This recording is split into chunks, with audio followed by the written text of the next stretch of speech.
When a black teenager is confronted by suspicious airport staff, they never expect his mother to arrive as the owner of the entire airport. The bustling terminal of Westfield Regional Airport hummed with activity as passengers weaved through the crowd, rolling luggage behind them. At the upscale airport lounge entrance stood Marcus Johnson, a well-dressed black teenager in designer casual wear, scrolling through his phone. Despite his polished appearance, he seemed slightly uncomfortable, occasionally glancing around as if he didn't quite belong. Karen Matthews, the lounge attendant, watched Marcus with suspicious eyes from behind her desk. She'd worked here for 15 years and prided herself on knowing trouble when she sees it. She straightened her uniform and approached Marcus with a practiced customer service smile that didn't reach her eyes. "Excuse me, young man. This area is for first-class passengers and platinum members only," Karen said, her tone clipped but professional. Marcus looked up from his phone, unsurprised by the interruption. "I know. I'm waiting for someone," Marcus replied calmly. He'd been in situations like this before and knew better than to show frustration, no matter how justified. "I'm sorry, but you can't wait here. This is a restricted area," Karen insisted, her eyes darting to his expensive sneakers with a hint of judgment, as if questioning how he could afford them. "My mom told me to meet her here. She'll be here any minute," Marcus explained politely, fighting the urge to roll his eyes. He'd had this conversation too many times before. Karen's smile tightened. She'd heard this excuse before, or so she thought. "I'm sure she will. But until then, you'll need to wait in the general terminal area." Marcus sighed deeply and pulled out his phone. "Look, I can just call her." "I don't want any trouble," Karen interrupted, her voice rising slightly.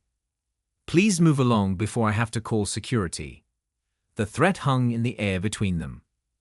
Marcus stood his ground, though his heart raced.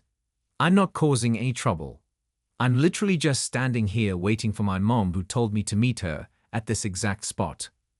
Karen's patience had worn thin.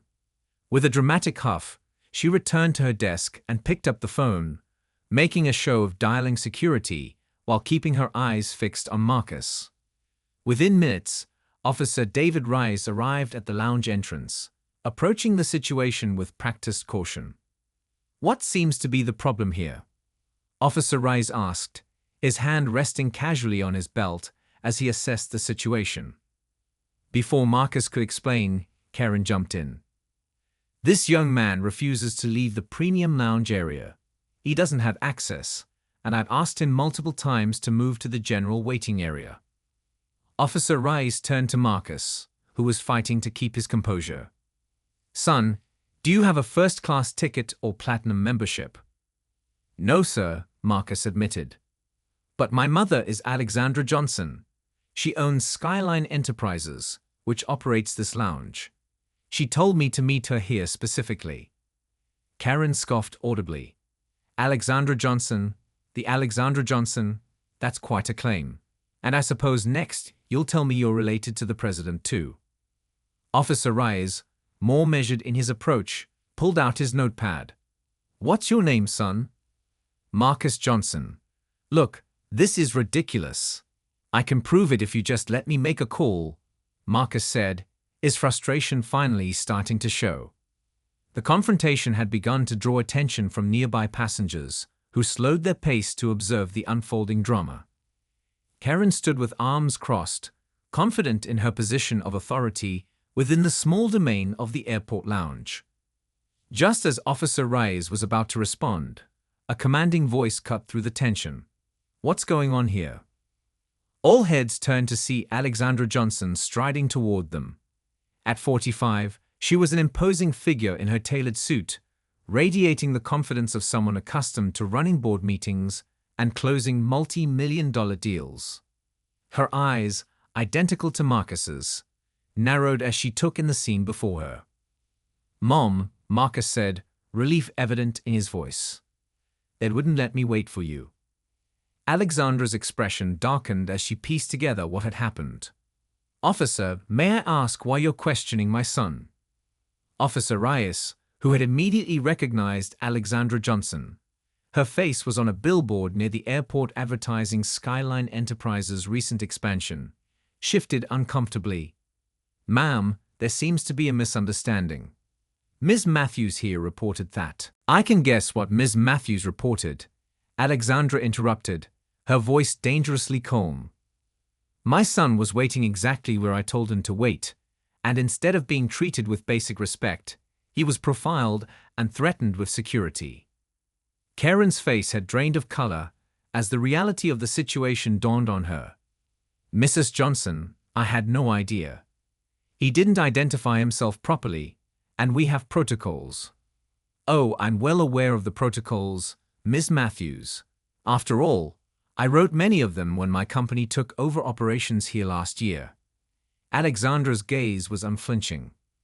"What I'm not seeing is where in those protocols it says to automatically assume a well-dressed young man doesn't belong without asking any questions." The gathering crowd had grown, with several passengers openly recording the interaction on their phones. Officer Reyes, sensing the volatile nature of the situation, attempted to diffuse the tension. "Mrs. Johnson, perhaps we could discuss this somewhere more private." Alexandra nodded sharply. "Excellent suggestion. In fact, let's take this to the administrative offices. I'd like to have a word with the terminal manager as well."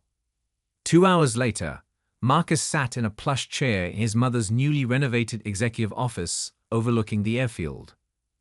The space was a perfect reflection of Alexandra's precise taste and business acumen. Modern furnishings in muted grays and blues with strategic pops of color from abstract art pieces that Alexandra had personally selected from emerging black artists. Floor-to-ceiling windows offered a panoramic view of planes taking off and landing, a constant reminder of the empire Alexandra had built from the ground up over the past 2 decades. Marcus absent-mindedly ran his fingers along the polished edge of the custom-made desk. A gift from the board of directors when Alexandra had successfully negotiated the acquisition of Westfield Regional Airport to add to Skyline Enterprises' growing portfolio of transportation hubs. Alexandra entered, looking tired but satisfied. She'd shed her blazer, and her silk blouse showed the slightest signs of wrinkles after the tense meetings she'd just concluded. Despite the fatigue evident in her posture, her eyes remained sharp and focused, the same unwavering determination that had propelled her from a junior analyst to the CEO of one of the country's most successful black-owned corporations. "Well, that was quite the welcome committee," she said, settling into her chair across from him. She attempted a smile, but couldn't quite hide the lingering anger behind it. "I'm sorry you had to go through that, Marcus." Marcus shrugged, attempting to appear unfazed, though they both knew better. "It's not the first time, Mom. Probably won't be the last." He tried to sound casual, but there was a heaviness in his voice that betrayed how much the incident had affected him. For all his privilege as the son of Alexandra Johnson, moments like these were sharp reminders that in some people's eyes, his skin color would always be seen first, everything else second. Alexandra leaned forward, taking her son's hand across the desk. Her touch was gentle but firm, a physical manifestation of the strength she'd always tried to instill in him. "Karen Matthews has been suspended pending a full investigation, and the airport is implementing a comprehensive anti-bias training program for all staff, effective immediately." "Will it make a difference?"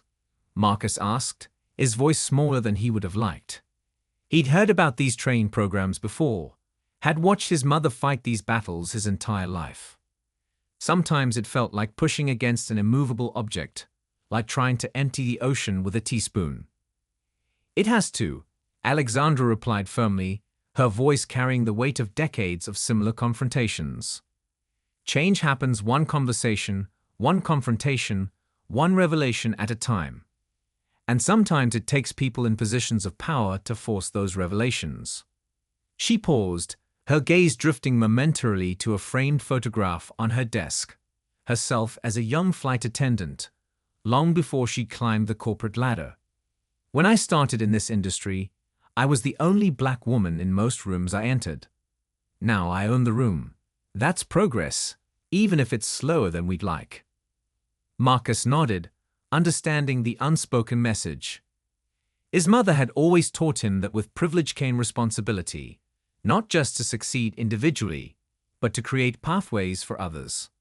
So what exactly happened in that meeting? He asked, curious about the details his mother had handled while he'd been waiting in her office. Alexandra released his hand and leaned back in her chair, a calculating smile playing at the corners of her mouth. Well, let's just say that Terminal Manager Wilkins nearly had a heart attack when he realized who you were. The look on his face when I walked in, she chuckled, though there was little humor in it. I made it clear that this wasn't just about you. It was about a pattern of behavior that I've been hearing about from passengers for months now. Marcus raised an eyebrow. You've been tracking complaints. Of course I have, Alexandra replied, as if it were the most obvious thing in the world.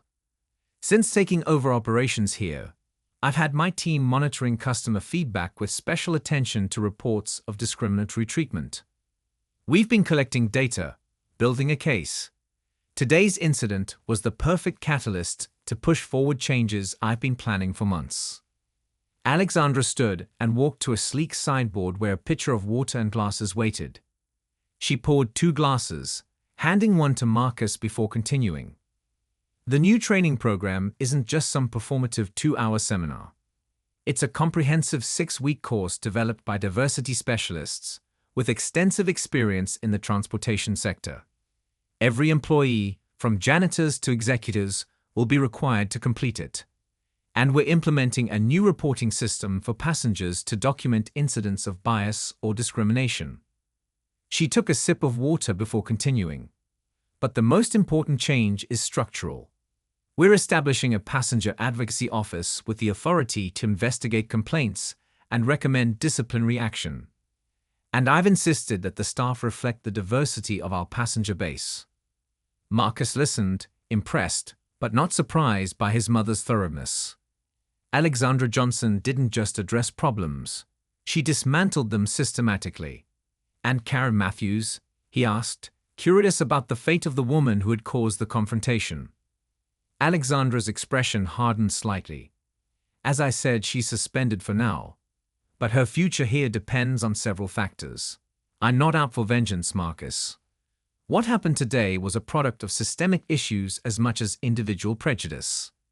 If Matthews demonstrates a genuine commitment to change and completes the training program with positive evaluations, there may be a path forward for her here. Marcus pondered this, not entirely sure how he felt about the possibility of the woman keeping her job. That's generous of you. It's not generosity, Alexandra corrected. It's strategy. Firing her would feel satisfying in the moment, but it wouldn't address the root causes. Sometimes true change requires giving people the opportunity to learn from their mistakes and become part of the solution. She paused, studying her son's face. Besides, can you imagine a more effective advocate for change than someone who's been publicly confronted with their own bias? Marcus hadn't considered that angle, and he nodded slowly, acknowledging his mother's point.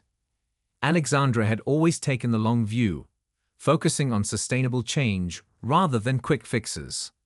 It was one of many reasons her business ventures had succeeded where others had failed. What about the officer? Marcus asked, remembering the security guard who had approached him with one hand resting on his belt, an image that had made his heart race despite his outward calm. Officer Reyes, Alexandra replied, returning to her seat. That's a more complicated situation since he's not directly employed by the airport, but by a contracted security firm. However, I've spoken with the head of airport security, and Reyes will be required to undergo additional training as well. To his credit, he was more professional than Matthews, though that's a low bar. She glanced at her watch, a vintage Rolex that had been a gift from her father when she graduated from business school. The security company's CEO has already called 3 times. I suspect they're worried about their contract with us. As they should be, Marcus said, a hint of his mother's steel entering his voice.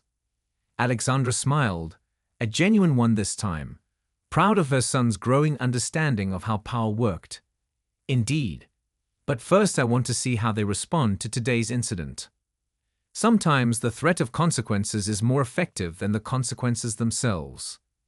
As they gathered their things to leave, Alexandra's phone pinged with a notification. She glanced at it, her eyebrows rising slightly. Well, this is developing faster than I anticipated. What is it? Marcus asked, moving to look over her shoulder. The incident has already gone viral on social media, Alexandra explained, showing him the screen. #Westfield Airport is trending nationally, and several news outlets have reached out for statements. She scrolled through the feed, where thousands of comments were pouring in, many sharing similar experiences of racial profiling in airports and other public spaces. This is going to be a PR nightmare, Marcus said, feeling a twinge of guilt despite knowing none of this was his fault. Alexandra shook her head, her expression thoughtful rather than concerned. Not necessarily. This could be an opportunity if we handle it correctly.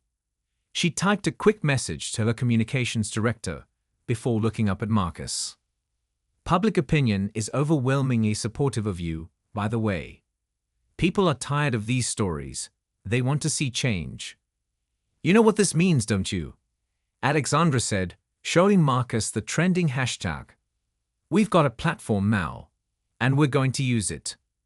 Marcus nodded, a small smile finally breaking through. Sometimes being the owner's son had its advantages, but they both knew the real victory would come when every young person could stand in an airport lounge without being questioned about their right to be there. I think it's time we made a public statement, Alexandra continued, her mind already racing ahead to the next steps.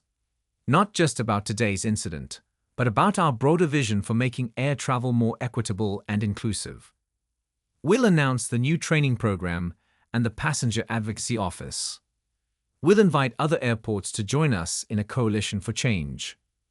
Marcus watched as his mother transformed before his eyes, the personal affront of the day's events catalyzing into a renewed sense of purpose. This was why Alexandra Johnson had become a force in the business world. She had an uncanny ability to turn obstacles into opportunities, setbacks into stepping stones. Next board meeting is Tuesday, Alexandra said as they walked toward the exit. I think it's time you sat in. After all, someday all this will be yours. Marcus looked around at the sprawling airport terminal visible through the office windows, seeing it through new eyes, not just as a place where he'd been humiliated, but as a place where he could one day make sure such humiliations never happened to anyone else. I'd like that, he said quietly, a new resolve forming within him. Though he'd always known he was expected to eventually take over the family business, this was perhaps the first time he truly understood why it mattered who was in charge, who had the power to make decisions that affected countless lives. As they stepped into the elevator, Alexandra pressed the button for the ground floor. There's one more stop I want to make before we leave, she said cryptically. 20 minutes later, they stood in the airport's main terminal, where Alexandra had arranged for an impromptu meeting with a group of the airport's frontline staff. Baggage handlers, check-in agents, security personnel, and janitorial workers. Many looked nervous, unsure why the CEO had called them together on short notice. Alexandra spoke directly and without pretense, introducing Marcus and briefly explaining what had happened earlier that day. There was no accusation in her tone, only a clear-eyed assessment of a problem that needed fixing. I'm not here to point fingers or assign blame, she told the assembled workers. I'm here because I believe in this airport and in all of you. What happened today was a symptom of broader issues in our society, but that doesn't mean we can't do better right here, right now. She outlined the changes that would be coming, the training program, the new reporting system, the Passenger Advocacy Office, and emphasized that these were not punitive measures, but investments in creating a better workplace and a better experience for travelers. I want Westfield to be known not just as an efficient airport, but as the most welcoming and inclusive transportation hub in the country, she concluded. And I need every one of you to be part of that vision. As they finally left the airport, the sun was setting, casting long shadows across the parking lot. Marcus felt a complex mix of emotions: the lingering sting of the day's humiliation, pride in his mother's handling of the situation, and a new sense of purpose about his future role in the family business. "You know," he said as they reached Alexandra's car, "maybe someday we'll look back on today as the beginning of something important." Alexandra smiled at her son, seeing in him the same determination that had driven her own success. "That's exactly how progress works, Marcus. Not in grand gestures, but in moments like these, when we refuse to accept the status quo and instead choose to build something better." As they drove away from Westfield Regional Airport, neither of them could have predicted just how far-reaching the consequences of that day would be, how Alexandra's response would set a new standard for corporate accountability, how Marcus would become an unexpected voice for change in the transportation industry, or how their story would inspire others to speak up and demand better. But in that moment, they both understood that resolution wasn't an endpoint, but a beginning, the first step in a longer journey toward the world they'd wanted to see.